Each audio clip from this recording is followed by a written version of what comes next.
Hello student, welcome to science classes.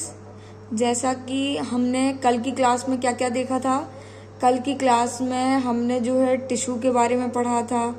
उसके अंतर्गत हमने टिश्यू की डेफिनेशन देखी थी कि एक समान कोशिकाओं के समूह को क्या कहते हैं, टिश्यू या ऊतक कहते हैं। ठीक है, उसके बाद हमने जो है ऊतक के प्रकार देखे थे।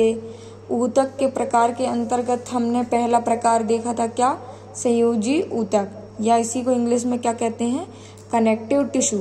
दूसरा हमने क्या देखा, एडिपोज टिश्यू, है ना, या वसीय ऊतक। ठीक है, इसके अंतर्गत हमने देखा था कि जो बुढ़ापे की स्थिति में जो भी झुर्रियां पड़ जाती हैं वो वसा की कमी होने के कारण जो है फेस में झुर्रियां पड़ जाती हैं। जो वसा जो रहता है वो क्या करता है, हमारे जो मतलब जो चीक्स रहते, गाल रहते, उसको क्या करता है, फुला के रखता है ना। लेकिन बुढ़ापे की स्थिति में क्या होता है कि यह वसा जो है धीरे धीरे करके कम होते जाता है। एडिपोज टिश्यू का जो है डीजेनरेशन होते जाता है, कम होते जाता है। इस वजह से जो है हमारे फेस में जो है क्या आ जाती हैं, झुर्रियां जो है बन जाती हैं।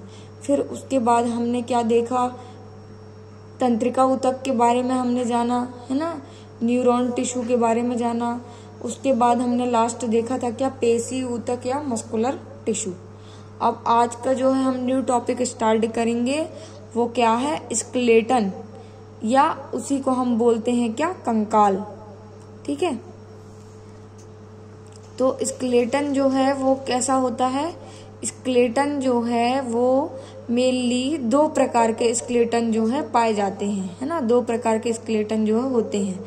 पहला क्या होता है, आंतरिक कंकाल, या इंग्लिश में हम इसको क्या बोलते हैं, एंडोस्केलेटन। Endoskeleton, okay. पहला होता है क्या, आंतरिक कंकाल, या इंग्लिश में क्या बोलते हैं इसको हम, एंडोस्केलेटन। दूसरा क्या होता है, बाह्य कंकाल, या इसको इंग्लिश में क्या बोलते हैं हम, एक्सोस्केलेटन। ठीक है, आंतरिक कंकाल को एंडोस्केलेटन और बाह्य कंकाल को एक्सोस्केलेटन। आंतरिक से ही समझ में आ रहा होगा कि जिसका जो है कंकाल अंदर की तरफ पाया जाता है ना, उसको हम क्या कहते हैं, आंतरिक कंकाल कहते हैं। जैसे कि आंतरिक कंकाल किसके किसके में पाया जाता है, एग्जाम्पल के लिए हम देखें तो मानव में, मतलब हम मनुष्यों में जो है क्या पाया जाता है, आंतरिक कंकाल पाया जाता है। उसके बाद क्या आएगा, गाय में भी आंतरिक कंकाल पाया जाता है। भैंस, है ना, बकरी, ये सब में जो है क्या पाया जाता है, आंतरिक कंकाल पाया जाता है। ठीक है, अब दूसरा क्या आता है, बाह्य कंकाल। बाह्य कंकाल जिसमें जो है स्केलेटन जो है बाहर की तरफ होता है। ठीक है, उसको हम क्या कहते हैं, बाह्य कंकाल कहते हैं। तो इसका जो है एग्जाम्पल हम देख लेते हैं, उदाहरण हम जान लेते हैं कि किसमें जो है बाह्य कंकाल पाया जाता है ना। पहला क्या है, बिच्छू। बिच्छू अपन ने देखा होगा, उसमें भी बाह्य कंकाल पाया जाता है। फिर कॉकरोच हो गया, उसमें भी। सीप जो होती है उसमें जो है ऊपर से जो कैसी होती है, वह हार्ड होती है ना, हार्ड होती है, मतलब कि उसमें बाह्य कंकाल पाया जाता है। उसका जो जीव रहता है वो अंदर की तरफ होता है। ठीक है, फिर आ गया कीड़े मकोड़े। कीड़े मकोड़े में भी क्या पाया जाता है, बाह्य कंकाल जो है पाया जाता है। ठीक है, अब जैसे हम जाने कि व्हेल मछली में कौन सा कंकाल पाया जाता है। ठीक है, व्हेल मछली में कौन सा कंकाल पाया जाता है, तो व्हेल मछली में जो है आंतरिक कंकाल पाया जाता है। जितनी भी मछलियां होती हैं उन सब में कौन सा कंकाल पाया जाता है, आंतरिक कंकाल जो है पाया जाता है। ठीक है, सॉरी स्टूडेंट, आप देखेंगे कि बाह्य कंकाल जो है वो ज्यादा सुरक्षा प्रदान करता है क्योंकि वो बाहर की तरफ होता है, जबकि आंतरिक कंकाल जो है वो कम सुरक्षा प्रदान करता है क्योंकि वो अंदर की तरफ होता है। जब भी चोट लगती है, जैसे हम देखें कि सीप का हम उदाहरण ले लेते हैं, तो सीप में जो है बाहर की तरफ हार्ड जो है पाया जाता है, तो वो उसमें बाह्य कंकाल पाया जाता है, तो वो ज्यादा जो है उसको प्रिवेंट करके रखेगा, सुरक्षित करके रखेगा, कंपैरिजन टू एंडोस्केलेटन के। ठीक है, फिर हम देखते हैं कि कछुआ जो है कॉमन होता है। कछुए में जो है बाह्य कंकाल भी पाया जाता है और आंतरिक कंकाल भी पाया जाता है। इसमें जो ऊपर की पीठ होती है उसमें जो है बाह्य कंकाल पाया जाता है, जबकि माउथ हो गया, उसका मुंह हो गया, पैर हो गए, पूंछ हो गई, इन सब में जो है आंतरिक कंकाल पाया जाता है। जैसे ही हम कछुओं को मारने के लिए होते तो कछुआ क्या करता है, देखा होगा आप सभी ने कि जैसे ही हम कछुए को मारते तो कछुआ जो है अपने मुंह, हाथ, पूंछ, पैर, इन सबको जो है अंदर की तरफ कर लेता है और अपनी पीठ से जो है ढक लेता है, क्योंकि उसकी पीठ में जो है क्या पाया जाता है, बाह्य कंकाल पाया जाता है। अब हम देखेंगे आगे जो है हम देखेंगे कि कंकाल जो है कौन कौन सी चीजों से मिलकर बना होता है। तो पहला क्या है, अस्थि और उपास्थि। कंकाल जो है मेनली दो चीजों से मिलकर बना होता है। पहला होता है अस्थि, है ना, जिसको इंग्लिश में हम क्या कहते हैं, बोन, और दूसरा क्या होता है, उपास्थि, या जिसको हम इंग्लिश में क्या कहते हैं, कार्टिलेज। ठीक है, अब अस्थि या बोन को हम देखेंगे कि इसमें क्या क्या पाया जाता है।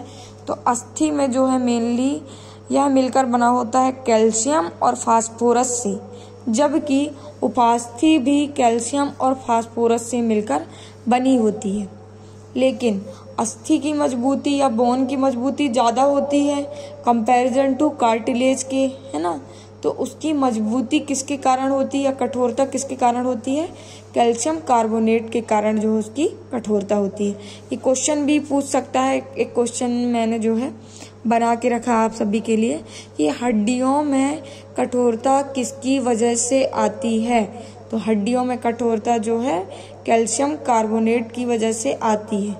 आप देखेंगे कि अस्थि और उपास्थि के जो कॉमन तत्व हैं या एलिमेंट हैं, है ना, वो सेम ही है। जैसे हम देख रहे हैं कि अस्थि में जो है कैल्शियम भी पाया जा रहा है, फास्फोरस भी पाया जा रहा है। उपास्थि में भी ऐसे ही हम देखेंगे कि कैल्शियम भी उपस्थित है, फास्फोरस भी उपस्थित है। लेकिन अस्थि और उपास्थि में मेन अंतर हम जानेंगे तो उसमें क्या प्रेजेंट होता है, कैल्शियम कार्बोनेट जो है प्रेजेंट होता है। ठीक है, अब एक बार हम फटाफट जो है रिवीजन कर लेते हैं कि क्या क्या हमने आज की क्लास में देखा। तो आज की क्लास में हमने जाना स्केलेटन। स्केलेटन जो है कंकाल, इसको इंग्लिश में कंकाल कहते हैं, वह दो प्रकार का होता है। पहला होता है क्या, आंतरिक कंकाल, और दूसरा क्या होता है, बाह्य कंकाल। आंतरिक कंकाल के उदाहरण क्या होते हैं, हम स्वयं, मनुष्य, है ना, गाय, भैंस, बकरी। और बाह्य कंकाल के उदाहरण क्या होते हैं, बिच्छू, कॉकरोच, सीप और कीड़े मकोड़े, मच्छर भी इसके अंतर्गत आ जाएगा। ठीक है, अब बाह्य कंकाल ज्यादा सुरक्षा देता है क्योंकि वह हार्ड होता है, जबकि आंतरिक कंकाल जो है कम सुरक्षित होता है। आगे हमने देखा क्या, कंकाल कौन कौन सी चीजों से मिलकर बना होता है। कंकाल दो चीजों से मिलकर बना होता है। पहला होता है अस्थि और दूसरा होता है क्या, उपास्थि। अस्थि और उपास्थि में दोनों ही तत्व सेम मात्रा में प्रेजेंट होते हैं। कैल्शियम इसमें भी प्रेजेंट होता है, अस्थि में भी और उपास्थि में भी प्रेजेंट होता है। इसी प्रकार फास्फोरस जो है अस्थि में भी उपस्थित होता है और उपास्थि में भी उपस्थित होता है। लेकिन अस्थि और उपास्थि में मेन अंतर क्या होता है, अस्थियों या बोन में क्या पाया जाता है, कैल्शियम कार्बोनेट जो है पाया जाता है। ये चीज अपन को याद रखना है। यह क्वेश्चन भी जो है बनता है कि हड्डियों में कठोरता किसकी वजह से होती है, तो यह जो है कैल्शियम कार्बोनेट की वजह से होती है। आज की क्लास जो हम यही जो है समाप्त करते हैं स्टूडेंट। अगर आपको मेरी क्लास अच्छी लगी हो, वीडियो पसंद आया हो, तो प्लीज मेरे चैनल को जो है सब्सक्राइब करना ना भूलें। कमेंट सेक्शन में कमेंट अवश्य दें। मैं थैंक यू सो मच।